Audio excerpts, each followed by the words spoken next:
And they are just 15 days into the most important election of our lives. In reality, millions have voted already. So the right way to term it is that there are only 15 days left to vote in many places. But election day, 15 days away. Here's a better number, 93. That's how many days until Donald Trump is evicted from the White House. Look, polls don't vote. But if you look at the polling now, it makes one thing clear. We get our side out big. We're going to win big. I mean, really big. Like stunningly big. Better than maybe 2008 big. Don't want to get ahead of myself. Bottom line is, if you're not registered, deadlines are hitting right now. Get your ballot. Make a plan to vote. Make sure your friends vote. Get out there and let's win this thing. We have to.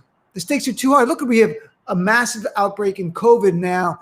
It's gone up. September 8th was Donald Trump's first rally after taking the summer off because of the summer spike. At the time, we had 36,000 cases on average a day. After about 7 weeks of rallies, where are we now? We are now averaging around 56,000 new cases a day. We hit 70,000 new cases on Friday. We were up 50% from last month, and Donald Trump is at a rally just minutes ago slamming CNN for covering COVID, as he pointed out. Donald Trump wants to deny reality. He doesn't want you to talk about COVID because he is screwed up so horrifically. Sadly enough, we're going into what experts now call a very dark winter. Today, one of the premier infectious disease experts say the next 6 to 12 weeks could be horrible for our country. Very painful. So forget Donald Trump. Look to doctors, look to experts. Get ready for this. Take things seriously. Wear a mask. Save a life. It's that simple. And Donald Trump's attack on Dr. Fauci, which he did again today, and on science, and he mocked Joe Biden, literally said Joe Biden will follow the science.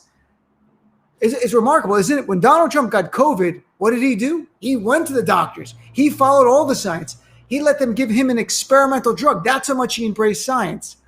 When it comes to you and your family, Trump doesn't want you to follow the science because the science hurts him. People understand you should be wearing masks. And sometimes you have to close some businesses down, some areas down. Hopefully never again a national shutdown. Trump doesn't want any of that. That is despicable what Trump is doing. But then he adds to it. What is he? He has a rally Saturday in Michigan. Now, to remind people, just about 9 days ago, the governor of Michigan, Gov Whitmer, we discovered, because the authorities announced it, 13 people were arrested for plotting to abduct and kill her. They were going to kill her. And this was not like just people talking. These were people planning somewhere in a militia in Michigan. They had planned, they had done training at a house that was adorned by a Confederate flag. They were talking about explosives. They were doing surveillance. And some of the language that the FBI undercover agent intercepted, including one say, have one person go to her house, being Whitmer's, knock on the door, and when she answers, just cap her. Just shoot her, obviously. Another said, snatch and grab, man. Grab the effing governor. Just grab the B, because that's the point. We do that, dude. It's over. These were serious people. They plotted to kill a sitting governor of the United States. So Donald Trump Saturday was campaigning in Michigan, about 30 minutes away. That's it, 30-minute drive from where these terrorists hatched their plot.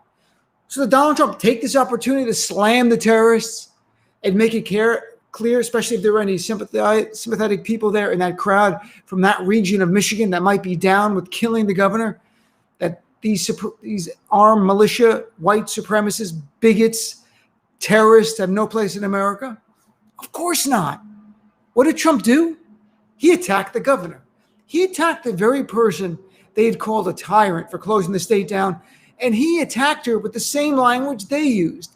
He falsely stated, and I'll quote it exactly, he said, the idea of she's closing your state down, we have to open the state up.